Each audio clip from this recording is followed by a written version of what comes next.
Hello दोस्तों, मैं कमल किशोर आप सभी का 10 जीपीएससी कोच के यूट्यूब चैनल पर स्वागत करता हूं। आज हम कंपटीशन एग्जाम्स में आने वाले एक महत्वपूर्ण टॉपिक पाचन तंत्र पर चर्चा करेंगे। यह एक टॉपिक एग्जाम्स में बार बार पूछे जाते हैं। यह टॉपिक आपको आने वाले व्यापम के एएसआई, शिक्षक भर्ती और पीएससी वगैरह में भी बहुत ही ज्यादा काम आएंगे। तो आइए बिना समय व्यर्थ किए हम सीधा अपने टॉपिक्स पर डील करते हैं। अंत तक मुझसे जुड़े रहिए ताकि इस टॉपिक से अगर आने वाले समय में आपको कोई भी क्वेश्चंस पूछे जाए एग्जाम में, आप उसको इजीली सॉल्व कर सके। तो पाचन तंत्र को समझने के लिए सबसे पहले आपको यह समझना जरूरी है कि पाचन किसे कहते हैं। तो पाचन क्या होता है? पाचन आपका होता है जो भी हम भोजन में भोज्य पदार्थ ग्रहण करते हैं वह क्या होता है, दीर्घ अणुओं से निर्मित होता है। हमारा शरीर उन दीर्घ अणुओं को एज इट इज उसी फॉर्म में एब्सॉर्ब नहीं कर सकता, अवशोषित नहीं कर सकता। तो उसके लिए क्या होता है कि हमारे शरीर में एक सुविकसित तंत्र विकसित है जिसे हम पाचन तंत्र कहते हैं। इस तंत्र के माध्यम से, विभिन्न एंजाइमों के माध्यम से जो भी हम भोज्य पदार्थ ग्रहण करते हैं उस भोज्य पदार्थ को उन एंजाइम्स के साथ छोटे छोटे लघु अणुओं में तोड़ा जाता है। इसी भोज्य पदार्थ को, दीर्घ अणुओं को लघु अणुओं में तोड़ने की क्रिया क्या कहलाती है? पाचन तंत्र कहलाती है। पाचन तंत्र को हम मुख्यतः दो भागों में बांट सकते हैं। सबसे पहले भाग को हम कहेंगे आहार नाल और दूसरे भाग को हम कहेंगे सहायक पाचक ग्रंथियां। ठीक है दोस्तों, पाचक ग्रंथियां। दूसरा हमारा क्या है? सहायक पाचक ग्रंथियां। तो भोजन पाचन तंत्र को हम मुख्यतः दो भागों में बांट सकते हैं। पहला है आहार नाल और दूसरा है सहायक पाचक ग्रंथियां। पाचन मुख्यतः दो तरीकों से होता है। एक यांत्रिक तरीकों से होता है, यानी कि आप भोजन को जैसे आप जब लेते हैं, खाते हैं, पीसते हैं, तो वो जो पीसना होता है, आप चबाते हैं, वह सब क्या होता है? आपकी यांत्रिक विधियां होती है जो आपको दिखाई देती हैं। और दूसरी होती है आपकी रासायनिक विधियां जो आपको दिखाई नहीं देती, जो आपके अंदर में होती है। जैसे ये सहायक पाचक ग्रंथियां मैंने बताया किनके सहायता से होता है? एंजाइम्स की सहायता से होता है। तो ये एंजाइम्स कहाँ से निकलते हैं? इन सहायक पाचक ग्रंथियों से निकलते हैं, जो कि आपके भोजन के अंतर्ग्रहण में, आपके भोजन के पाचन में क्या करते हैं? आपका सहायता करते हैं। तो आइए सबसे पहले हम देखते हैं आहार नाल। आहार नाल में आपका आहार नाल क्या होता है? तो आहार नाल मुख गुहा से लेकर एनस तक, अगर हम इस डायग्राम में देखें तो मुख गुहा से लेकर एनस तक, गुदा तक एक सतत लंबी नलिका के रूप में फैला हुआ है। इसे हम क्या कहते हैं? आहार नाल। इसके अंतर्गत हम विभिन्न अंगों के बारे में हम क्या करेंगे? चर्चा करेंगे। इसमें सबसे पहला, अगर आपसे पूछे कि आहार नाल कहाँ से शुरू होता है, तो आपका आहार नाल कहाँ से शुरू हो जाता है? मुख गुहा से शुरू हो जाता है। तो सबसे पहले हमारा आज क्या पढ़ेंगे? मुख गुहा। मुख गुहा क्या होता है? मुख गुहा एक दरार की भांति होता है। देखिए, आप मुंह को आप आ करेंगे तो आपको क्या दिखाई देगा? गेप। तो गुहा मतलब कुछ नहीं होता, गुहा कैविटी मतलब आपका एक गुफा मान लीजिए, ठीक है, दरार, उसे क्या कहेंगे? मुख गुहा कहेंगे। अब ये मुख गुहा में क्या होता है? चारों तरफ से आप देखेंगे गाल है, आपके दांत है, मसूड़े हैं। तो ये जो मुख गुहा है आपका बाहर की ओर से गाल, होंठ और अंदर की ओर से दांत और जबड़ों से घिरा हुआ होता है। अब इसमें इंपॉर्टेंट क्या है? इसके अंतर्गत इंपॉर्टेंट तीन चीजें हैं। एक आपका जीभ है, एक आपका दांत है और एक आपका लार ग्रंथियां हैं। ये तीन चीजें आपकी इंपॉर्टेंट हैं जो कि एग्जाम पॉइंट ऑफ व्यू से है। सबसे पहले आपका जीभ। जीभ का क्या काम है? तो जीभ क्या होती है? एक मोटी मांसल रचना होती है। आप कोई भी खाद्य पदार्थ खाते हैं, अब जैसे आपने खाया रबड़ी, तो रबड़ी आपको कैसे पता चलेगा कि मीठा है? आप गए छाछ पीने, छाछ का आपको कैसे पता चला खट्टा है? वो सभी चीजें किससे पता चलती है? इस जीभ से। ये जीभ में क्या होती है? स्वाद कलिकाएं होती हैं। क्या होती है? स्वाद कलिकाएं होती हैं। इन कलिकाओं के माध्यम से क्या होता है? हमें यह पता चलता है कि कोई से भी खाद्य पदार्थ खट्टा है, मीठा है, कड़वा है। जैसे दवाई खाते हैं, बुखार की दवाई खाइए, एकदम कड़वा कड़वा लगेगा, वो कैसे लगेगा? वो कड़वा कड़वा, वो जीभ बताता है। अब इसके आप याद रखिएगा कि जीभ के तीन भाग होते हैं। एक होता है अग्रभाग, एक होता है मध्य भाग और एक होता है आपका पिछला भाग, जिसे हम बोलेंगे पश्च भाग। तो अग्रभाग से आपका होगा मीठापन का एहसास। जैसे आप रबड़ी खाते हैं तो रबड़ी आपको कैसा लगता है? मीठा। तो वो उसका जो स्वाद कलिका है वो कहां पर स्थित है? जीभ के अग्रभाग में। तो जीभ के अग्रभाग से आपको क्या एहसास होगा कि वो मीठा है। मध्य भाग से आपको एहसास होगा कि कोई भी खाद्य पदार्थ खट्टा है या नमकीन है। कोई भी खाद्य पदार्थ खट्टा है या नमकीन है। और पश्च भाग से आपका ये पता चलेगा कि कोई भी खाद्य पदार्थ कड़वा है। तो किसी भी खाद्य पदार्थ के कड़वेपन का एहसास हमें जीभ के पिछले साइड से होता है। ठीक है, तो जीभ के सबसे पहला कार्य क्या हो गया कि यह हमें स्वाद का बोध कराता है। इसकी स्वाद कलिकाओं के माध्यम से हमें भोजन में स्वाद का बोध होता है। दूसरा इसका काम है मुंह की सफाई करना। किसकी सफाई करना? मुंह और दांतों की सफाई करना। आप देखेंगे बार बार दांत ऐसे फेरते रहते हैं, उससे क्या होता है कि दांत पर जो भी कुछ जमा हुआ है, अगर आप खाद्य पदार्थ भोजन जैसे आप पालक खाए, पालक आपके दांत में आया, या फिर आप सुपारी खाए, सुपारी आपका अटक गया, तो आप क्या करते हैं? जीभ के माध्यम से उसको निकालने का प्रयास करते हैं। तो वो क्या करता है? आपकी सफाई का काम करता है। साथ ही यह आपके बोलने में सहायता करता है। साथ ही क्या है? ये आपके बोलने में सहायता करता है। तो इस प्रकार आप देखेंगे जीभ के 3 कार्य हो गए। एक आपका ये स्वाद बताता है, दूसरा आपका ये सफाई में काम करता है, तीसरा आपका यह बोलने में सहायता करता है। आइए चलते हैं मुख गुहा के दूसरे भाग की ओर।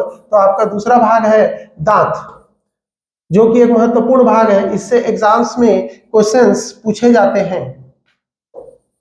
तो चलिए देखते हैं दांत से आपके क्या क्या क्वेश्चंस बनते हैं। दांत क्या होता है? दांत मेनली कैल्शियम कार्बोनेट और कैल्शियम फॉस्फेट से मिलकर बना हुआ होता है। दांत आपको एग्जाम पॉइंट ऑफ व्यू से क्या याद रखना है कि आपको दांतों के विभिन्न टाइप्स याद रखने, एग्जाम्स में आपसे पूछे जा सकते हैं। तो दांत के क्या क्या टाइप्स होते हैं? तो आप याद रखिएगा, मनुष्य के दांत क्या होते हैं? विषम दंती होते हैं। मनुष्य के दांत क्या होते हैं? विषम दंती होते हैं, गर्त दंती होते हैं। ठीक है, मनुष्य के दांत आपके क्या होते हैं? विषम दंती होते हैं, गर्त दंती होते हैं और द्विवार दंती होते हैं। ठीक है, ये 3 चीजें आप याद रखेंगे कि मनुष्य के दांत कैसे होते हैं? विषम दंती होते हैं, गर्त दंती होते हैं और द्विवार दंती होते हैं। विषम दंती से आप क्या समझते हैं कि विषम प्रकार के दांत होते हैं। मनुष्य के सारे दांत एक जैसे नहीं होते। आप जैसे देखेंगे, अगर आपको गन्ना खाना है तो गन्ना छीलने के लिए आप यहाँ पर जो नुकीला दांत है उसका प्रयोग करते हैं। उसी को अगर आपको सेव खाना है तो आप सामने वाला दांतों का प्रयोग करते हैं। और उसी को अगर आपको चावल दाल खाना है, भात दाल खाना है, तो भात दाल खाने के लिए आप क्या करते हैं? मुंह के दांत के पिछले वाले हिस्से पर उपयोग करते हैं। तो विषम दंती होते हैं। मनुष्य के दांत क्या होते हैं? विषम दंती होते हैं। मनुष्य के दांत जो होते हैं वो 4 प्रकार के होते हैं। मनुष्य के दांत क्या होते हैं? 4 प्रकार के होते हैं। कौन से 4 प्रकार के होते हैं? तो मनुष्य के दांत होते हैं 4 प्रकार के। पहला प्रकार है आपका कृंतक। सबसे पहला प्रकार क्या है? कृंतक। दूसरा आपका प्रकार है रदनक। तीसरा आपका प्रकार है अग्रचवर्णक। अग्रचवर्णक। चौथा आपका प्रकार है चवर्णक। तो अगर आपसे एग्जाम में पूछता है कि मनुष्य के दांत कितने प्रकार के होते हैं, तो विषम दंती का अगर पूछ रहा है तो मनुष्य के दांत 4 प्रकार के होते हैं। पहले को हम कहते हैं कृंतक, दूसरे को हम कहते हैं रदनक, तीसरे को हम कहते हैं अग्रचवर्णक और चौथे को हम कहते हैं चवर्णक। कृंतक का कार्य क्या है? तो कृंतक का कार्य आपके भोजन को क्या होता है? काटना होता है। जैसे अगर आपको सेव काटना है तो क्या करते हैं आप? जो अगले 2 दांत होते हैं उससे आप काटते हैं, उसे क्या कहते हैं? कृंतक कहते हैं। कृंतक का काम होता है भोज्य पदार्थों को काटना। उसी तरह रदनक का काम क्या होता है? फाड़ना। आप पैकेट है, लेस का पैकेट लिए या किसी भी चीज का अगर आप दांत से फाड़ते हैं तो आप क्या करते हैं? जो नुकीले दांत होते हैं उनका प्रयोग करते हैं। उन नुकीले दांतों को क्या कहा जाता है? रदनक। और चवर्णक और अग्रचवर्णक, इन दोनों दांत का काम होता है आपका भोजन को बारीक पीसना या चबाना। कहते हैं ना कि भोजन को आपको इतना पीसना चाहिए कि वो जल के रूप में हो जाए, तो वो पीसने का काम कौन करता है? अग्रचवर्णक और चवर्णक। तो ये आपसे एग्जाम में पूछा जा सकता है कि दांत के इस प्रकार का नाम दे देगा, बोलेगा इनमें से कौन सा दांत का प्रकार है। तो आपको पता होना चाहिए कि कृंतक का काम क्या है? काटना। रदनक का काम है फाड़ना। अग्रचवर्णक और चवर्णक का काम है चबाना और पीसना। अब आपसे एग्जाम में पूछा जाता है कि मनुष्य के कितने दांत जिंदगी में 2 बार निकलते हैं, या मनुष्य के कितने दांत होते हैं? तो मनुष्य के कितने दांत होते हैं?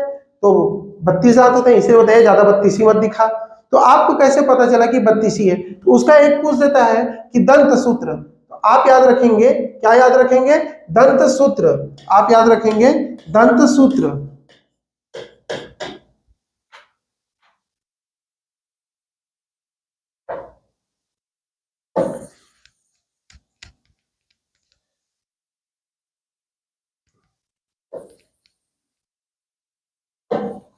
हाँ, तो दांत में अब मैंने क्या बताया, मनुष्य के दांत कैसे होते हैं? मनुष्य के दांत होते हैं द्विवार दंती, गर्त दंती और विषम दंती। तो विषम दंती के अंतर्गत मैंने क्या बताया, मनुष्य के दांत कितने प्रकार के होते हैं? 4 प्रकार के, किंतक, रत्नक, अग्रचवर्णक और चवर्णक। अब हम बारी आता है एग्जाम्स में जो आपसे क्वेश्चन पूछा जाता है, एग्जाम्स में आपसे पूछा जाता है दंत सूत्र। मनुष्य का दंत सूत्र क्या होता है? तो आप याद रखेंगे मनुष्य का दंत सूत्र, 2 दंत सूत्र याद रखेंगे। एक, जब मनुष्य वयस्क होता है तब उसका दंत सूत्र क्या होता है, और एक मनुष्य जब बालक होता है तब उसका दंत सूत्र क्या होता है। तो वयस्क का दंत सूत्र होता है 2 1 2 3। वयस्क मनुष्य का दंत सूत्र होता है 2 1 2 3। अब ये, और वयस्क बालक का होता है 2 1 0 2। अब जब आप इसको 4 से मल्टीप्लाई कर देंगे तो आपका टोटल दांतों की संख्या निकल जाएगी। तो आप देख रहे हैं 2 1 3, 3 2 5, 3 8, 8 चौका आपके कितने हो गए? 32 दांत। तो मनुष्य के, अगर आपसे कोई पूछे कि मनुष्य के कितने दांत होते हैं, तो टोटल 32 दांत होते हैं। अब ये 2 1 2 3 क्या है भाई? तो ये जो 2 है ये आपका है कृंतक, ये आपका हो गया रत्नक, फिर ये वाला आपका हो गया अग्रचवर्णक, और ये जो 3 है ये हो गया आपका चवर्णक। ठीक है, तो इस प्रकार का ये सूत्र है। अब इसके फायदा ये है कि आप इससे ये बता सकते हो, अगर आपका एग्जाम में एकदम अंदर का भी पूछ दे कि मनुष्य में कितने कृंतक होते हैं, तो आप देख रहे दंत सूत्र में कितने कृंतक हैं? 2। कितने हैं? 2। और मैंने कितना मल्टीप्लाई करने के लिए बोला है? 4। तो 2 चौक 8, तो कृंतक कितने हो गए? 8। वैसे ही रत्नक कितने हो गए आपके? 1 है, और 1 का 4 गुना कर दूंगा तो 4। अग्रचवर्णक कितने हो गए?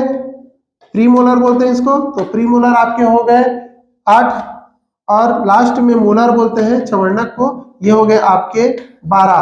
तो इस प्रकार टोटल आपके 32 दांत होते हैं। अब एग्जाम में आपसे पूछता है कि कितने दांत 2 बार निकलते हैं, तो अगर आपको ये वाला सूत्र याद है तो आप कभी भी नहीं भूलेंगे। तो मनुष्य के कितने दांत 2 बार निकलते हैं? तो 2 1 3, और 3 और 2 5, और 5 चौक 20 दांत। तो मनुष्य के 20 दांत क्या होते हैं? 2 बार निकलते हैं।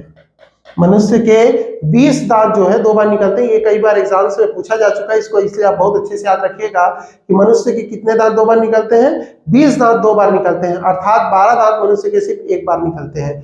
अब कौन से दांत जो होते हैं 1 बार ही निकलते हैं, वो कैसे पता लगाएंगे? इस सूत्र के द्वारा। अब 20 दांत इसमें आप देख रहे हैं कि यहाँ पे 2 है और यहाँ पे 0 है, मतलब कि आपका अग्रचवर्णक, ठीक है, आपका अग्रचवर्णक,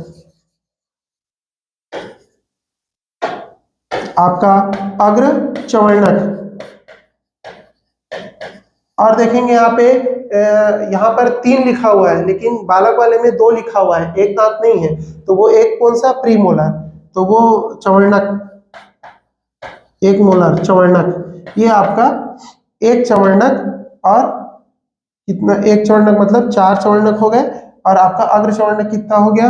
अग्रचवर्णक आपका 8। तो ये 8 और 4 12 जो है ये केवल 1 बार निकलते हैं, ये केवल 1 बार ही निकलते हैं।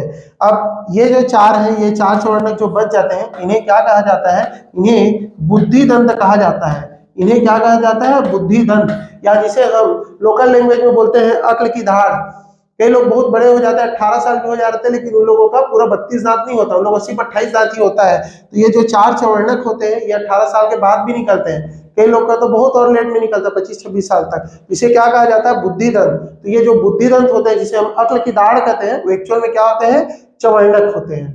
ठीक है, तो अब आपको समझ में आ गया कि मनुष्य के दांत क्या होते हैं? विषम दंती होते हैं। विषम दंती मतलब आपका 4 प्रकार का होता है, कृंतक, रत्नक, अग्रचवर्णक और चवर्णक।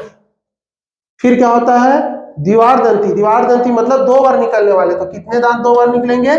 20 दांत 2 बार निकलेंगे। और होता है गर्त दंती। गर्त दंती मतलब मसूड़ों में धंसा हुआ। अब दांत से रिलेटेड एक और इंपॉर्टेंट क्वेश्चन आता है, वो है इनेमल। आपसे पूछेगा कि मानव शरीर का सबसे कठोरतम भाग क्या है, सबसे मजबूत भाग क्या है, तो आप में से बहुत से लोग बोलेंगे कि जांग है, ये है, वो है, लेकिन आप लोग याद रखिएगा एग्जाम पॉइंट ऑफ व्यू से बहुत इंपॉर्टेंट क्वेश्चन है कि अगर आपसे पूछा जाता है मनुष्य के शरीर का सबसे कठोरतम पदार्थ, मतलब कठोरतम पदार्थ या कठोरतम पार्ट कौन सा है, तो वो होता है दांतों का इनेमल। ठीक है, दांतों का जो इनेमल होता है वो क्या होता है, मनुष्य का सबसे कठोरतम भाग होता है। मनुष्य का सबसे मजबूत भाग क्या होता है, दांतों का इनेमल जो है मनुष्य का सबसे मजबूत भाग होता है। यह किससे मिलकर बना होता है, ये कैल्शियम कार्बोनेट और कैल्शियम फास्फोरेट से मिलकर बना होता है। इनेमल होता क्या है, हम जो दांत देखते हैं अपने, उस दांत के कई लेयर्स होते हैं, जो अंदर में होता है उपास्थि, तो जो दांत का बाहरी भाग है, जो दांत का सबसे बाहरी और चमकदार भाग है, उसे ही क्या कहा जाता है, इनेमल को। ये काफी ज्यादा मजबूत होता है, इवन ये स्टील से ज्यादा मजबूत होता है। ठीक है, लेकिन जब आपका वैल्यू, दांत का पीएच वैल्यू 5 जब आपके दांत का पीएच वैल्यू 5.5 से कम हो जाता है, कितने से, 5.5 से कम हो जाता है, तब क्या होता है, इसमें क्षरण होने लगता है। इसमें क्षरण होने लगता है इनेमल में, और एक बार अगर इनेमल में क्षरण प्रारंभ हो गया तो इसे दोबारा वापस नहीं लाया जा सकता।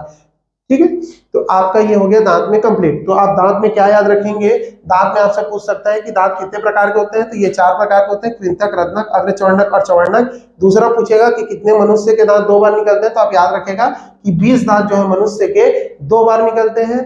फिर पूछेगा बुद्धि दंत किसे कहते हैं, तो ये जो 4 चवर्णक है, चवर्णक दांतों को, जिसको चवर्णक मतलब जो हम चबाते हैं, तो लास्ट के जो 4 दांत होते हैं उन्हें क्या कहा जाता है, बुद्धि दंत या विजडन टीथ या अक्ल की दाढ़ कहा जाता है। फिर आप याद रखेंगे इनेमल। इनेमल क्या होता है, दांतों का जो ऊपरी परत होता है उसे हम इनेमल कहते हैं, और यही इनेमल जो है वो शरीर का सबसे कठोरतम पदार्थ होता है। अब बारी आती है लार ग्रंथियों की। अब हमने बात कर लिया मुख गुहा के अंदर, हमने जीभ देख लिया, जीभ देखने के बाद हमने क्या देख लिया, दांत देख लिया। अब बारी आती है एक अन्य पार्ट की जिसे हम कहते हैं लार ग्रंथियां।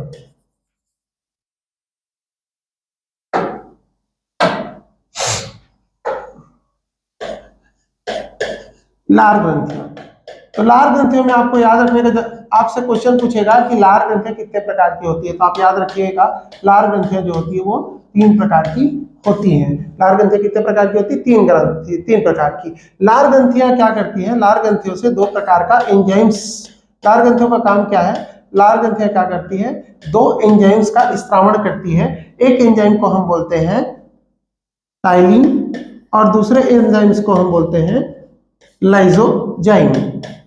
लाइसोजाइम याद रखिएगा, आपसे पूछेगा कि लार ग्रंथियों से कौन कौन से एंजाइम्स निकलते हैं, तो लार ग्रंथियों से सबसे पहला एंजाइम निकलता है टाइलिन और दूसरा एंजाइम्स निकलता है लाइसोजाइम। अब इनके काम क्या है, तो टाइलिन का काम क्या है कि जो मैंने क्या बताया था कि पाचन क्या करता है, जटिल अणुओं, भोजन के जटिल अणुओं को क्या करता है, लघु अणुओं में तोड़ता है। तो जो कार्बोहाइड्रेट है, जटिल अणु क्या है आपका, कार्बोहाइड्रेट। आपने चावल खाया, आपने क्या खाया, चावल खाया, तो आपने जो चावल खाया वो क्या हो गया आपका, आपने क्या खाया, एक तरह से कार्बोहाइड्रेट। ये जो टाइलिन है ये क्या करता है, आपके कार्बोहाइड्रेट को कन्वर्ट करता है किसमें, ये कार्बोहाइड्रेट बोल दीजिए या स्टार्च बोल दीजिए, तो इस स्टार्च को वो कन्वर्ट करता है किसमें, माल्टोज में। वो किसमें कन्वर्ट करता है, माल्टोज में। तो अगर आपसे एग्जाम में पूछता है कि टाइलिन का क्या काम है, तो टाइलिन कहाँ से निकलता है, लार ग्रंथियों से निकलता है, और इसका काम क्या है, भोजन के साथ आए हुए स्टार्च को कन्वर्ट करना किसमें, माल्टोज में। स्टार्च क्या है, एक दीर्घ अणु है और वो उसको क्या कर रहा है, माल्टोज में कन्वर्ट कर रहा है, ताकि आगे जाके वो जो हमारे शरीर का पाचन तंत्र है वो उसको आसानी से पचा सके और हमें ऊर्जा की प्राप्ति हो सके। फिर आती है बात लाइसोजाइम की। तो लाइसोजाइम क्या करता है, आप भोज्य पदार्थ कोई शुद्ध तो रहता नहीं, कई बार आप गंदे हाथों से भी खा लेते हैं, तो उसके साथ आपके कुछ कीटाणु जीवाणु वगैरह आ जाते हैं। ठीक है, क्या आ सकते हैं, आपके कीटाणु आ सकते हैं, जीवाणु आ सकते हैं। तो ये जो आपके भोजन के साथ आए हुए जो कीटाणु और जीवाणु हैं, उन्हें ये क्या करता है, मारने का काम करता है। इस क्या करता है, मारने का काम करता है। किनको मारने का काम करता है, भोजन के साथ आए हुए कीटाणु और जीवाणु को। तो यह परीक्षा की दृष्टि से बहुत ही महत्वपूर्ण टॉपिक, बहुत ही महत्वपूर्ण चीज है। इसको आप बहुत अच्छे से याद रखेंगे कि लाल ग्रंथियां कितने प्रकार की होती है, 2 प्रकार की, सॉरी, लाल ग्रंथियों से कितने प्रकार का एंजाइम निकलता है, 2 प्रकार का। एक को हम बोलते हैं टाइलिन और दूसरे को हम बोलते हैं लाइसोजाइम। तो टाइलिन क्या करता है, कार्बोहाइड्रेट को, स्टार्च को कन्वर्ट करता है माल्टोज में, और लाइसोजाइम क्या करता है, कीटाणु और जीवाणु को मारने का काम करता है। ये हो गया आपका मुख गुहा का काम। फिर जो मुख गुहा है वो आगे की ओर जाकर एक नली में खुलती है, जिसे हम क्या कहते हैं, ग्रसनी कहते हैं। क्या कहते हैं, ग्रसनी कहते हैं। ठीक है, जब आप मुख गुहा देखेंगे, जस्ट ये ऐसे करके आएगा तो ये क्या हो गया, ग्रसनी हो गया। तो ग्रसनी में आपके 2 प्रकार के द्वार पाए जाते हैं। ग्रसनी में क्या होता है, 2 प्रकार के द्वार पाए जाते हैं। एक को हम बोलते हैं निगल द्वार, एक को हम बोलते हैं निगल द्वार। निगल द्वार आपका कहाँ जाता है, ग्रास नली में। निगल द्वार से कौन सा जुड़ा हुआ होता है, ग्रास नली। और एक होता है आपका, इसको इंग्लिश में बोलते हैं गुलेट। ठीक है, तो ये ग्रास नली से जुड़ा हुआ होता है। और निगल द्वार के और साथ में दूसरा क्या होता है, कंठ द्वार। कंठ द्वार, इसको बोलते हैं ग्लॉटिस। और इसी कंठ द्वार के आगे एक रचना होती है जिसे बोलते हैं एपिग्लॉटिस।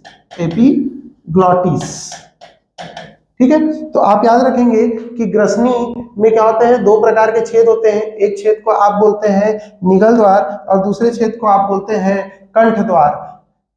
तो अगर आप जैसे खाना खाते हैं तो आप देखेंगे कि जब 2 छेद है तो भाई आपके तो श्वास नली में भी जा सकता है खाना, फिर खाना श्वास नली में क्यों जाता है, वो सीधा आपके ग्रास नली में ही कैसे जाता है। तो इसका मेन रीजन है आपका ये एपिग्लॉटिस। जैसे ही आप भोजन निगलते हैं, ठीक है, जैसे ही आप भोजन निगलते हैं, ये क्या करता है, भोजन निगलते ही यह क्या करता है, कंठ द्वार को, यह कंठ द्वार को बंद कर देता है, कंठ द्वार को बंद कर देता है। ठीक है, भोजन को निगलते ही एपिग्लॉटिस क्या करता है, इस कंठ द्वार को बंद कर देता है, जिसके कारण आपका खाना श्वास नली में नहीं जाता, आपके फेफड़ों में नहीं जाता, बल्कि आपका खाना कहाँ चला जाता है, आपके ग्रास नली में। तो याद रखिएगा इसको भी, एपिग्लॉटिस को। तो ये एपिग्लॉटिस क्या होता है, एक पतले क्या बोल सकते हैं, एक पत्ती की तरह होता है। ये क्या करता है, जैसे ही आप खाना खाए, जैसे ही आप पानी पिए कि कुछ भी जैसे ही निकले आप, ये तुरंत क्या करता है, कंठ द्वार को क्या कर देता है, क्लोज कर देता है, जिससे कि पूरा जो खाना है वो आपका कहाँ जाता है, निगल द्वार के माध्यम से ग्रास नली में जाता है। आगे चलते हैं, ग्रसनी के आगे होता है ग्रास नली। मैंने भी आपको बताया कि ग्रसनी के होते हुए आपका जो खाना है वो कहाँ जा रहा है, ग्रास नली में। अब इसमें एक चीज और याद रखिएगा कि जब भोजन है और जब भोजन में आपका लार मिल जाता है, जब भोजन में आपका लार मिल जाता है, मतलब टैलिन मिल जाता है, तो उस भोजन को कहा जाता है बोलस। तो उस भोजन को क्या कहा जाता है, बोलस। अगर आपसे एग्जाम में पूछ दे कि बोलस से क्या तात्पर्य है, तो बोलस मतलब क्या होता है, लार से सने हुए भोजन को ही आप क्या कहते हैं, बोलस कहते हैं। ठीक है, तो अब ये ग्रास नली, तो ग्रास नली क्या होती है, एक लंबी नलिका होती है जो कि क्रमानुकंचन, याद रखिएगा ये वर्ड, क्रमानुकुंचन, क्रमानुकुंचन के द्वारा क्या करती है, क्रमानुकुंचन के द्वारा भोजन को कहाँ पहुंचा देती है, आमाशय में पहुंचाने का काम करती है। भोजन को आमाशय में पहुंचाने का काम करती है। ठीक है, आपसे पूछेगा ग्रास नली का क्या काम है, तो ये क्रमानुकंचन के द्वारा भोजन को आमाशय में पहुंचाने का काम करती है। क्रमानुकंचन मतलब क्रमिक रूप से बंद होगा फिर खुलेगा, बंद होगा फिर खुलेगा, ऐसा करके खाना धीरे धीरे लुढ़कते हुए कहाँ जाता है, आपके आमाशय में जाता है। याद रखिएगा ग्रास नली में किसी भी प्रकार का पाचन नहीं होता है। याद रखिएगा आमाशय में, ग्रास नली में किसी भी प्रकार का पाचन नहीं होता है। ग्रास नली स्प्रिंटर नाम के वाल्व से, स्प्रिंटर नामक वाल्व से क्या होती है, आमाशय से जुड़ी होती है। इस स्प्रिंटर वाल्व के कारण आप जो भी खाना खाते हैं वो एक बार अगर आमाशय में पहुंच गया तो वापस क्या होता है, आपके ग्रास नली में नहीं जाता, इस वाल्व के कारण। ठीक है, अब आगे चलते हैं, आमाशय जिसे हम क्या बोलते हैं, स्टमक, आमाशय।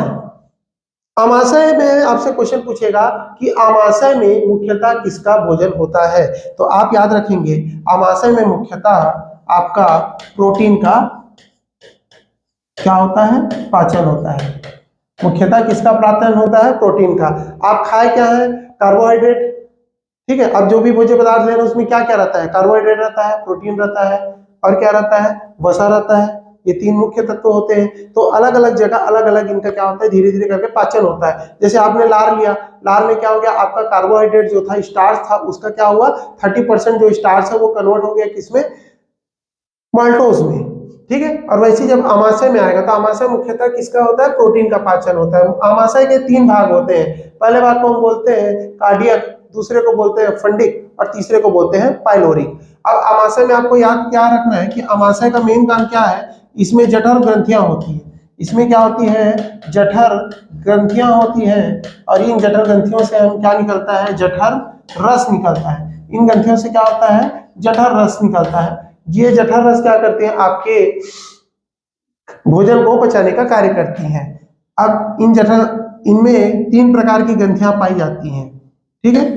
सबसे पहली ग्रंथि होती है मुख्य ग्रंथि, जिन्हें कहा जाता है मुख्य ग्रंथि या जाइमोजेन कहा जाता है, ठीक है, जाइमोजेन। इससे आपका क्या का स्त्रावण होता है, इससे आपके दो हार्मोन्स दो एंजाइम्स का स्त्रावण होता है। पहले को हम बोलते हैं प्रोरेनिन, और दूसरे को बोलते हैं पेप्सिनोजन। दूसरे को हम बोलते हैं पेप्सिनोजन। इन दो एंजाइम्स का स्त्रावण किससे होता है, आमाशय से। आपसे पूछ सकता है कि प्रोरेनिन और पेप्सिनोजन का स्त्रावण किससे होता है, तो आमाशय से होता है। दूसरा आपका है अम्लवित्तीय कोशिकाएं। दूसरा है आपका अम्लवित्तीय कोशिकाएं, या जिन्हें हम कहते हैं ऑक्सेंटिक सेल्स। ऑक्सेंटिक सेल्स, इससे आपका स्त्रावण होता है HCl का। इससे आपका स्त्रावण होता है HCl का। HCl मतलब आपका हो गया हाइड्रोक्लोरिक अम्ल। और तीसरा आपका है म्यूकस सेल श्लेष्म कोशिकाएं। म्यूकस सेल श्लेष्म कोशिकाएं। तो श्लेष्म कोशिकाओं के माध्यम से किसका स्त्रावण होता है, श्लेष्म का, म्यूकस का, ठीक है। तो आइए चलते हैं, तीनों का एक एक करके काम देख लेते हैं कि ये प्रोरेनिन क्या होता है। जब आप बच्चे होते हैं, बाल्य अवस्था में क्या होता है, जैसे हम लोग दूध पीते हैं, तो अगर आपको दूध में होता है केसिनोजन, दूध होता है, दूध में आपका एक प्रोटीन पाया जाता है जिसको बोलते हैं केसिनोजेन। केसिनोजेन, दूध में एक प्रोटीन पाया जाता है जिसे क्या कहा जाता है, केसिनोजेन कहा जाता है। ये जो केसिनोजेन है, इसे पचाने के लिए किस प्रकार इसे किस एंजाइम्स की सहायता से पचाया जा सकता है, तो रेनिन की सहायता से इसे क्या कहा जाता है, पचाया जा सकता है। तो जब हम बाल्यावस्था में होते हैं उस समय हमारे शरीर में रेनिन प्रोड्यूस होता है, लेकिन जैसे ही हम बाल्यावस्था से बड़े होते जाते हैं तो हमारा क्या होता है, ये रेनिन का जो स्त्रावण है वो बंद हो जाता है। तो हमारे शरीर में क्या होता है, ये प्रोरेनिन ही निकलता है। तो ये जो HCl है, HCl क्या करता है, HCl की उपस्थिति में जो प्रोरेनिन है, एक मिनट, ठीक है, प्रोटीन है। सबसे पहले दूध में क्या रहेगा, केसिनोजेन। तो ये केसिनोजेन जो प्रोटीन है, इसे कौन फंसा है, ये क्या करता है, इसको कन्वर्ट करना है हमको किसमें, कैसीन में, ठीक है। ये कैसे कन्वर्ट होगा, ये कन्वर्ट होगा आपका रेनिन के थ्रू। किसके थ्रू, रेनिन के थ्रू, रेनिन एंजाइम के थ्रू। तो हमारे यहाँ क्या है, प्रोरेनिन है, हमारे आमाशय से क्या निकल रहा है, प्रोरेनिन निकल रहा है। और ये जो प्रोरेनिन है, जब इसमें क्या होता है, HCl इसके संपर्क में आता है, तो ये जो प्रोरेनिन है वो क्या हो जाता है, सक्रिय हो जाता है, ठीक है। ये क्या होता है, प्रोरेनिन आपका सक्रिय हो जाता है, और सक्रिय होने के बाद ये क्या करता है, आपका केसिनोजेन को कन्वर्ट कर देता है, किसमें, कैसीन में कन्वर्ट कर देता है। मैंने आपको बताया था कि आमाशय में क्या होता है, प्रोटीन का पाचन होता है। तो वो कैसे पाचन होता है, इस प्रोरेनिन के कारण। ये प्रोरेनिन HCl के संपर्क में आते ही क्या हो जाता है, सक्रिय हो जाता है, और इस केसिनोजेन को, दूध के केसिनोजेन को क्या करता है, कैसीन में क्या करता है, कन्वर्ट करता है। इसी प्रकार दूसरा कौन था, पेप्सिनोजन। दूसरा हमारा क्या था, पेप्सिनोजन। तो पेप्सिनोजन क्या होता है, जैसे ही HCl की HCl से इसमें मिलता है तो उससे क्या होता है, ये सक्रिय हो जाता है और ये क्या करता है, कन्वर्ट कर देता है प्रोटीन को। ये क्या करता है, आपका प्रोटीन को कन्वर्ट कर देता है इसमें, पेप्टोन्स में, पेप्टोन्स में और प्रोटियोज में। इसमें कन्वर्ट कर देता है, पेप्टोन्स में और प्रोटियोज में। मतलब ये जो प्रोटीन है ये बहुत ही दीर्घ अणु होता है, इसको क्या करता है, सरल अणु पेप्टोन्स और प्रोटियोज में क्या कर देता है, ये कन्वर्ट कर देता है। कौन, पेप्सिनोजन। किसके कारण, तो HCl के कारण। तो इस प्रकार हमसे एग्जाम में पूछ सकता है कि HCl का काम क्या क्या है। तो HCl का काम क्या है, ये सक्रिय करता है। किसको सक्रिय करता है, एक पेप्सिनोजन को सक्रिय करता है।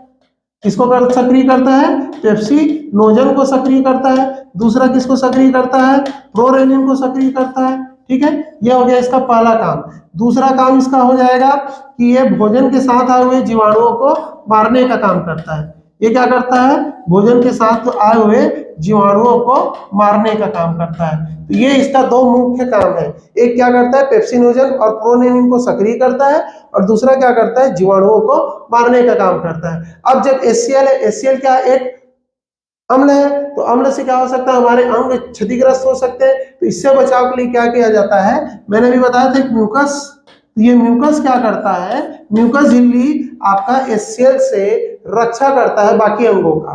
ठीक है, चारों ओर म्यूकस का आवरण होता है, और म्यूकस के आवरण के कारण क्या होता है, ये HCl नुकसान नहीं पहुंचा पाता है। जब म्यूकस झिल्ली में कोई दिक्कत होता है तब ये नुकसान पहुंचाता है, अदरवाइज इसमें क्या होता है, नुकसान नहीं पहुंचाता है। तो HCl आपका क्या काम करता है, एक जीवाणुओं को मारने का काम करता है। दूसरा पेप्सिनोजन और प्रोरेनिन जो एंजाइम्स है उन्हें सक्रिय करने का काम करता है। और बता चुका हूं कि पेप्सिनोजन क्या कर रहा है, आपका पेप्टोन्स, प्रोटीन को पेप्टोन्स और प्रोटियोज में तोड़ रहा है, और प्रोरेनिन क्या कर रहा है, आपके दूध का पाचन का काम कर रहा है। तो इस प्रकार आपका अमाशय से रिलेटेड महत्वपूर्ण कंप्लीट हो गया। अब अमाशय के बाद बारी आती है आंत की। तो आंत हमारे दो प्रकार के होते हैं, एक होता है छोटी आंत और एक होता है बड़ी आंत। एक होता है छोटी आंत और एक होता है हमारा बड़ी आंत। छोटी आंत दिखने में छोटा है पर एक्चुअल में क्या होता है, ये लंबा होता है।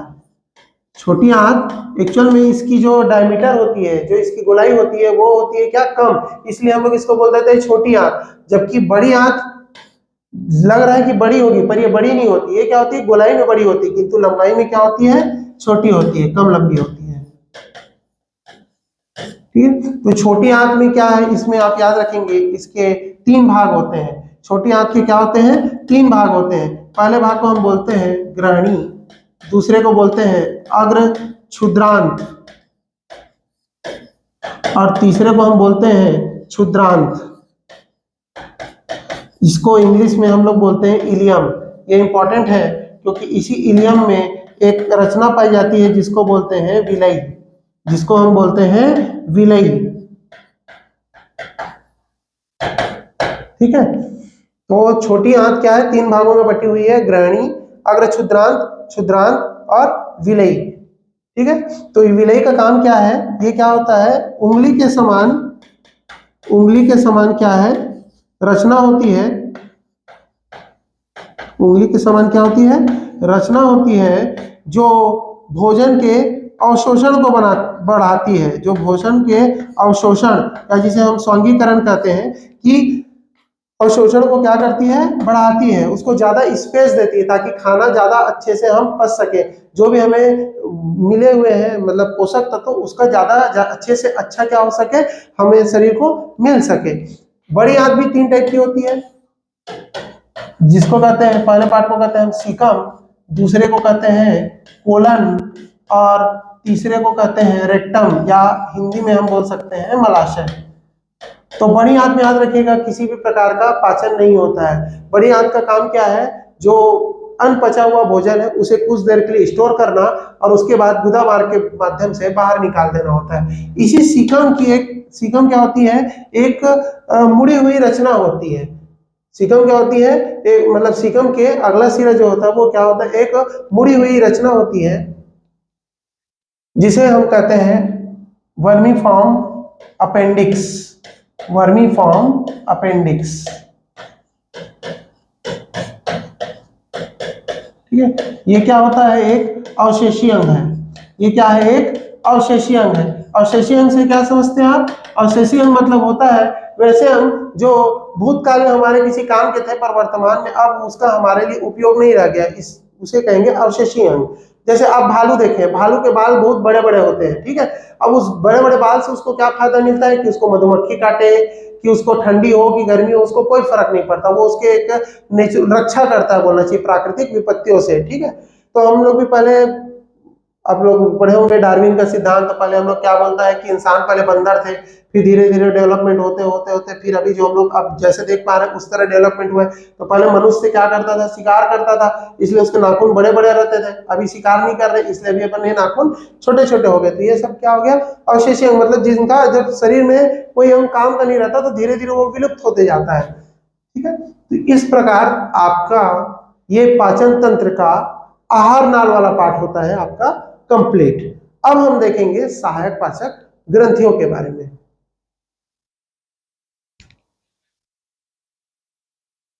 तो हमारा दूसरा टॉपिक क्या है, फिर हमने अभी तक पढ़ लिया कि आहार नाल। अब पाचक तंत्र के अंतर्गत हमारा दूसरा जो पार्ट है वह है सहायक पाचक ग्रंथियां। तो इसमें सबसे पहला और इंपॉर्टेंट है आपका यकृत। तो आपको सबसे पहले आपसे पूछा जाएगा कि लीवर्स के क्या क्या काम है। सबसे पहले आपको लीवर का ये याद रखना है एग्जाम के पॉइंट ऑफ व्यू से, कि पूछेगा शरीर की सबसे बड़ी ग्रंथि कौन सी है। शरीर की सबसे बड़ी ग्रंथि कौन सी है, शरीर की सबसे बड़ी ग्रंथि। तो आप क्या आंसर देंगे, शरीर की सबसे बड़ी ग्रंथि वो कौन सी है, यकृत है। आप याद रखेंगे कि सबसे पहला और इंपॉर्टेंट क्वेश्चन इसमें यह बनता है कि शरीर की सबसे लंबी ग्रंथि कौन सी है। तो शरीर की सबसे लंबी ग्रंथि है आपकी यकृत, या जिसे हम और क्या कहते हैं, लीवर। यह शरीर का सबसे मोस्ट बिजी पार्ट्स में से एक है। अब देखिए इसमें क्या क्या काम करता है, कि ये सबसे सबसे बड़ी ग्रंथि है, सबसे इसका इंपॉर्टेंट है पित्तरस। आपसे एग्जाम में पूछेगा कि पित्तरस का स्त्रावण कौन करता है। तो पित्तरस का स्त्रावण कौन करता है, तो वो करता है आपका लीवर, शरीर, ठीक है। तो आपसे पूछा जाएगा कि पित्तरस का स्त्रावण कौन करता है, तो वो करता है लीवर। अब ये पित्तरस का क्या काम होता है, ये पित्तरस क्या करता है, वसा को क्या करता है, फैटी एसिड्स में, ये क्या करता है, वसी अम्ल में तोड़ता है, ठीक है, वसा का इमल्सीकरण करता है। तो पित्तरस का शरीर में काम क्या है, वसा का पाचन करने में सहायता करना, ठीक है। ये पित्तरस का स्त्रावण कौन करता है, लीवर करता है। यह एक क्या होता है, एक क्षारीय द्रव होता है, याद रखिएगा यह क्या होता है, एक क्षारीय द्रव होता है जो कि वसा को क्या करता है, वसी अम्ल में बदलने में सहायता करता है, ठीक है। उसके बाद फिर आता है दूसरा इसका इंपॉर्टेंट काम है ग्लाइकोजिनेसिस। तो ये ग्लाइकोजिनेसिस क्या होता है, कि जब हम कोई खाना खाते हैं, कई बार क्या करते हैं हम लोग एक्सेस में खाना खाते हैं लेकिन उतना हम लोग मेहनत नहीं करते, तो अब हमारे में क्या हो गया, ग्लूकोज क्या हो गया, अधिक हो गया, ग्लूकोज क्या हो गया, अधिक हो गया। अब यदि इस ग्लूकोज को अगर रक्त, आपने एक बीमारी का नाम सुना होगा मधुमेह, या मधुमेह सुना है, ठीक है ना। तो मधुमेह में क्या होता है, डायबिटीज में, कि रुधिर में ग्लूकोज की मात्रा बढ़ जाती है, तो इसलिए हमारे शरीर में एक फंक्शन दिया गया है जिसके द्वारा क्या किया जाता है, कि जो अतिरिक्त ग्लूकोज है उसको क्या कर दिया जाता है, कन्वर्ट कर दिया जाता है। तो ग्लूकोज को इंसुलिन, तो ग्लूकोज को क्या किया जाता है, इंसुलिन की सहायता से, ग्लूकोज को इंसुलिन की सहायता से क्या किया जाता है, कन्वर्ट कर दिया जाता है, बदल दिया जाता है, किसमें, ग्लाइकोजन में। तो ग्लूकोज को इंसुलिन की सहायता से ग्लाइकोजन में परिवर्तित करने की जो क्रिया है वो क्या कहलाती है, ग्लाइकोजेनेसिस कहलाती है, ठीक है। आपने एक्स्ट्रा खाना खा लिया, आपको एक्स्ट्रा ग्लूकोज मिल गया, तो वो ग्लूकोज क्या करेंगे आप, इंसुलिन है, इंसुलिन के माध्यम से क्या हुआ, उसको ग्लाइकोजन में बदल देंगे, और ग्लाइकोजन में बदलने के बाद उसको क्या किया जाएगा, आपके लीवर में स्टोर कर लिया जाएगा, या फिर आपके पेशी किसी ऊतक में स्टोर कर लिया जाएगा, ताकि इन फ्यूचर किसी जब आपको जरूरत पड़े तो आप उसका क्या कर सके, उपयोग कर सके। तो ये हो गया आपका ग्लाइकोजिनेसिस, ठीक है। अब इसी का अपोजिशन भी होता है, जैसे मान लीजिए अभी नवरात्रि था, नवरात्रि में कई लोग 9 दिन तक उपवास थे। अच्छा ये बताइए, रोज आप इतना खा रहे हैं लेकिन 9 दिन तक आप क्या कर रहे हैं, खाना ही नहीं खा रहे, केवल फल फ्रूट पे ही डिपेंडेंट है, फिर भी आप जिंदा कैसे हैं। या अन्ना हजारे जैसा है, कई कई हफ्ते तक वो बिना कुछ खा के जिंदा रह जा रहे हैं, तो उसका कारण ये है, ये ग्लाइकोजिनोलाइसिस। इसमें क्या होता है, आपने ये जो आपने पहले क्या किया, जो अतिरिक्त ग्लूकोज था उसको इंसुलिन की सहायता से क्या किया, ग्लाइकोजन में कन्वर्ट कर दिया। ठीक है, क्या किया, ग्लाइकोजन में आपने क्या किया, कन्वर्ट कर दिया। फिर आपको भूखा रहना पड़ा तो आपको एनर्जी की जरूरत हुई, आपके शरीर में या आपके रुधिर में क्या हो गई, ग्लूकोज की मात्रा कम हो गई। अब जब ग्लूकोज की मात्रा कम हो जाएगी तो आप अपने दैनिक कार्य अच्छे से कर नहीं पाएंगे, आपको हो सकता है बेहोशी आ जाए। तो इससे बचने के लिए क्या व्यवस्था की गई, ये जो आपने एक्स्ट्रा ग्लाइकोजन है, इस ग्लाइकोजन को क्या किया जाता है, इस ग्लाइकोजिनोलाइसिस प्रक्रिया के तहत इसको फिर से क्या कर दिया जाता है, ग्लूकोज में कन्वर्ट कर दिया जाता है, ग्लूकोज में बदल दिया जाता है। तो इस प्रकार यकृत का आप क्या कर सकते हैं, यकृत का एक बहुत बड़ा काम ये है कि वो शरीर में ग्लूकोज मतलब स्पेशली रुधिर में ग्लूकोज की मात्रा को क्या करता है, वह निगमित करता है। ठीक है, क्या करता है, निगमित करता है, वो मेंटेन करके रखता है। अगर ग्लूकोज ज्यादा हो गया तो वो क्या करता है, ग्लाइकोजिनेसिस की क्रिया करता है, ग्लूकोज को इंसुलिन की सहायता से ग्लाइकोजन में बदल देता है। उसी को अगर ग्लाइकोजन की आवश्यकता पड़ गई, रुधिर में ग्लूकोज की कमी हो गई, जब ग्लूकोज की क्या हो जाएगी, आपकी कमी हो जाएगी, तब क्या करेगा, वो ग्लाइकोजन को कन्वर्ट कर देगा, किसमें, ग्लूकोज में कन्वर्ट कर देगा। ये हो गया इसका तीसरा काम। फिर आप याद रखेंगे एक हिपैरिन। ठीक है, हिपैरिन का क्या करता है, ये श्रावण करता है, इससे हिपैरिन नाम का एंजाइम निकल, ये क्या काम करता है, हिपैरिन क्या करता है, रक्त को जमने से रोकता है, रक्त को जमने से रोकता है। ठीक है, रक्त को शरीर के अंदर जमने से रोकता है, कौन, हिपैरिन। तो ये हिपैरिन का स्त्रावण कौन करता है, ये लीवर ही करता है। साथ ही ये क्या काम करता है, आप पढ़े होंगे आरबीसी, रेड ब्लड सेल। तो आपका आरबीसी जो है उसका कब्रगाह किसे कहा जाता है, प्लीहा को। वो प्लीहा के अतिरिक्त और कहां पे उसका नष्ट होता है, तो वो नष्ट होता है आपका यकृत में ही, मृत आरबीसी। ठीक है, मृत आरबीसी। ठीक है, तो आरबीसी आपका कहां जाके मरता है, इसी लीवर में। लेकिन अगर बाल्यावस्था में है, बाल्यावस्था में, ये तो वयस्क का मैंने बताया कि वयस्क में क्या होता है कि आरबीसी की मृत्यु कहां होती है, यकृत में। लेकिन अगर वो बाल्यावस्था में है तो बाल्यावस्था में क्या होता है, बाल्यावस्था में आरबीसी का निर्माण भी होता है। तो बाल्यावस्था में आरबीसी का क्या होता है, निर्माण होता है, इसमें, इसी लीवर में।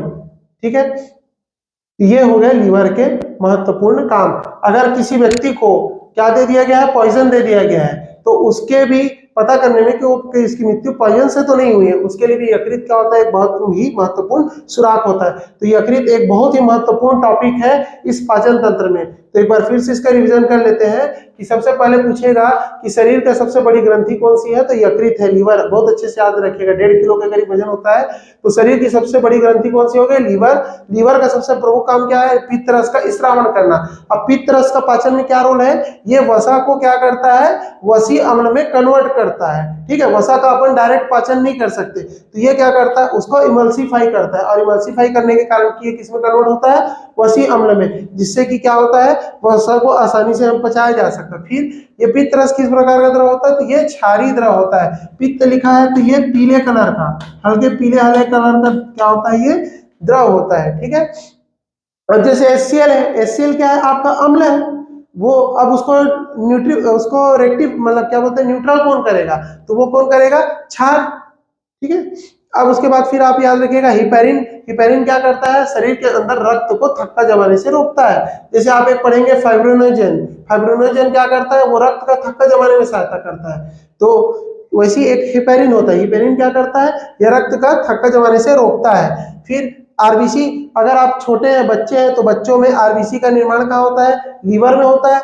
लेकिन अगर आप वयस्क अवस्था में जैसे हम लोग, तो इसमें क्या होता है, मृत आरबीसी, आरबीसी की मृत्यु कहाँ होती है, लीवर में होती है। और ये दो मेन फंक्शन करता है, एक होता है ग्लाइकोजेनेसिस, जब आपके रुधिर में ग्लूकोज की मात्रा बढ़ जाती है, तब क्या करता है, वह इंसुलिन की सहायता से ग्लाइकोजन में उसको क्या करता है, कन्वर्ट कर देता है। और दूसरा आपका ग्लाइकोजिनोलाइसिस, जब आपको उपवास या अन्य किसी वजह से रुधिर में ग्लूकोज की कमी हो जाती है, तो उस ग्लूकोज की कमी को पूरी करने के लिए वो क्या करता है, जो ग्लाइकोजन वो संचित करके रखा है, उस ग्लाइकोजन को वो क्या करता है, फिर से ग्लूकोज में कन्वर्ट कर देता है। इतना इंपॉर्टेंट है आपका लीवर में। अब हम आगे दूसरा जो है वो देखेंगे, अग्नाशय। तो हमारा अगला क्या है, अग्नाशय। अग्नाशय में आप याद रखिएगा इसमें सबसे महत्वपूर्ण है, दूसरे नंबर का हमारा क्या हो गया, अग्नाशय। पहले हमने क्या पढ़ा था, लीवर, लीवर से क्या निकला था, पित्तरस। अब आती बारी अग्नाशय की, तो अग्नाशय से ये 5 एंजाइम्स क्या होते हैं, निकलते हैं। अब आपसे पूछा जाएगा एग्जाम्स में कि पूर्ण पाचक रस किसे कहा जाता है, तो आप याद रखेंगे अग्नाशयी रस को क्या कहा जाता है, पूर्ण पाचक पाचक रस कहा जाता है।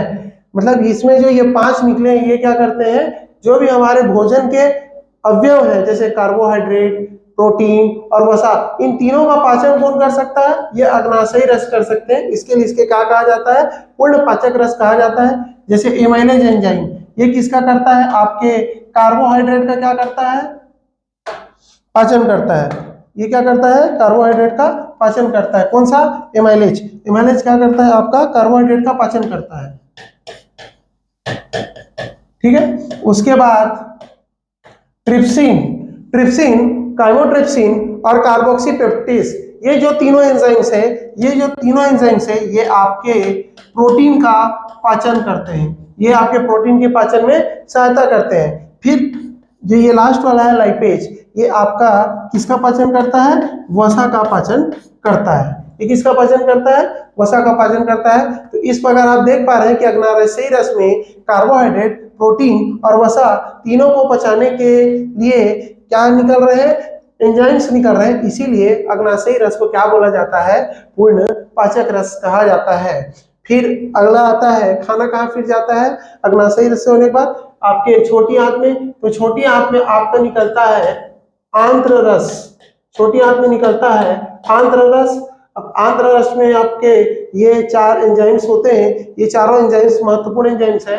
जैसे माल्टेज, माल्टेज आपका क्या करता है, भोजन के साथ आए हुए माल्टोज को किसमें कन्वर्ट कर देता है, ग्लूकोज में कन्वर्ट कर देता है। सुक्रेज क्या करता है, सुक्रोज को कन्वर्ट कर देता है ग्लूकोज प्लस फ्रक्टोज में। वैसे लेक्टेज, लेक्टेज क्या करता है, आपका लैक्टोज और लैक्टोज को बदल देता है किसमें, लैक्टोज और ग्लूकोज में। और इरेप्सिन, इरेप्सिन क्या करता है, आपका एमिनो एसिड में कन्वर्ट करता है। मतलब जो प्रोटीन है उसको और क्या करता है, और उसको छोटे भागों में तोड़ता जाता है और उसे क्या करता है, पाचन योग्य बना देता है। प्रोटीन को सबसे छोटे में fatty acids, sorry amino acids होते हैं, एमिनो एसिड्स में क्या करता है, कन्वर्ट करता है। तो इस प्रकार आपका हो गया आहार नाल भी पूरा कंप्लीट हो गया और आपका सहायक पाचन ग्रंथि जो है वो कंप्लीट हो गया। अब एक बार हम लोग फिर से समझने का प्रयास करते हैं कि एक्चुअल में पाचन कैसे होता है। तो पाचन में सबसे पहले क्या होता है कि हम कोई भी वस्तु या खाद्य पदार्थ हम खाते हैं, तो सबसे पहले क्या होता है, दांतों के माध्यम से उसको पीसा जाता है। क्या किया जाता है, पीसा जाता है, ताकि वो इजीली उसको पचाने में आसानी हो। आप क्या करेंगे, पहले अच्छे से चबा चबा के खाएंगे। तो खाने के साथ क्या होता है, जितने देर तक आप चबाएंगे ना, तो लार ग्रंथि से निकलने वाला जो एंजाइम्स है टाइलिन और लाइसोजाइम, वो उसमें मिलते जाता है। टाइलिन क्या करता है, भोजन में उपस्थित स्टार्च का क्या करता है, वहीं पर पाचन कर देता है। मुख में ही 30% स्टार्च का क्या हो जाता है, पाचन हो जाता है। पाचन होने के बाद फिर क्या होता है, लाइसोजाइम, लाइसोजाइम क्या करता है, जीवाणु को मारने का काम करता है। फिर वो जो आपका लार से सना हुआ भोजन है, वो आपका क्या कहलाता है, मैंने बताया था बोलस। लार से सना हुआ जो भोजन है वो क्या कहलाता है, बोलस। तो वो बोलस जो है वो ग्रसनी के माध्यम से कहां पहुंचता है, ग्रास नली में। ग्रसनी का मैंने बताया था, ग्रसनी में क्या होती है, 2 छिद्र होते हैं, एक को बोलते हैं निगल द्वार, एक को बोलते हैं कंठ द्वार। तो निगल द्वार में क्या था कि निगल द्वार, कंठ द्वार के आगे एक रचना पाई जाती है एपिग्लॉटिस। एपिग्लॉटिस क्या करती है, जैसे हम भोजन को निगलते हैं वो उसको क्या करती है, क्लोज कर देती है, बंद कर देती है। किसको, कंठ द्वार को, जिसकी वजह से भोजन जो है निगल द्वार में चला जाता है। और निगल द्वार के माध्यम से कहां चला जाता है, ग्रास नली में चला जाता है। ग्रास नली में जाने के बाद क्या होता है, भोजन जो है वो कहां जाता है, आमाशय में जाता है। भोजन कहां जाता है, आमाशय में जाता है।